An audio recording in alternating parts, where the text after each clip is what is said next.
Israel America நாடுகளுக்கு இடையில் கருத்து வேறுபாடு ஏற்பட்டுள்ளதாக புதிய தகவல்கள் வெளியாகி இருக்கின்றன. அது குறித்து பார்க்கலாம். இஸ்ரேலுடன் இணைந்து ஈரானுக்கு எதிராக அமெரிக்கா போர் புரிந்து வருகிறது. இந்த போரினால் சர்வதேச அளவில் கச்சா எண்ணெயின் விலை உயர்ந்ததால் உலக நாடுகள் வெகுவாக பாதிக்கப்பட்டு இருக்கின்றன. இந்நிலையில் இஸ்ரேல் நாடு ஈரானின் எண்ணெய் வளங்களை தாக்கி அழித்ததால் அமெரிக்கா இஸ்ரேல் இடையே கருத்து வேறுபாடு ஏற்பட்டு இருக்கிறதா?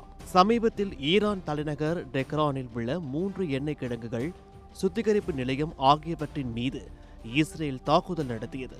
இதனால் கட்டுப்படுத்த முடியாத அளவிற்கு அந்நகரத்தில் தீ வேகமாக பரவி வீதிகளில் நெருப்பு ஆறு ஓடியது. இதுதான் இஸ்ரேல் அமெரிக்க கருத்து வேறுபாட்டிற்கு முக்கிய காரணமாக இருக்கிறது. ஈரானின் எண்ணெய் கிடங்குகளை தாக்கியதால் இஸ்ரேல் மீது அமெரிக்கா மிகுந்த அதிருப்தியில் இருக்கிறதா? இதை ட்ரம்பின் ஆலோசகரும் உறுதி செய்துள்ளார். இது குறித்து அவர் அதிபருக்கு இந்த தாக்குதல் பிடிக்கவில்லை. அவர் எண்ணெய் வளத்தை பாதுகாக்கவே விரும்புகிறார். அதை அழிக்கக்கூடாது என்பதே அவரின் நிலைப்பாடு. தற்போதைய தாக்குதல் எண்ணெய் விலையை அதிகரிக்கக்கூடும். இது மக்களை பாதிப்பதுடன் அவர்கள் இடையே அதிருப்தியை ஏற்படுத்தும் என ட்ரம்பின் நிலைப்பாட்டை தெரிவித்து இருக்கிறார். இதன் மூலம் ஈரானின் எண்ணெய் வளங்களை குறிவைத்து அமெரிக்கா களமிறங்கி இருப்பது தெளிவாகியுள்ளது.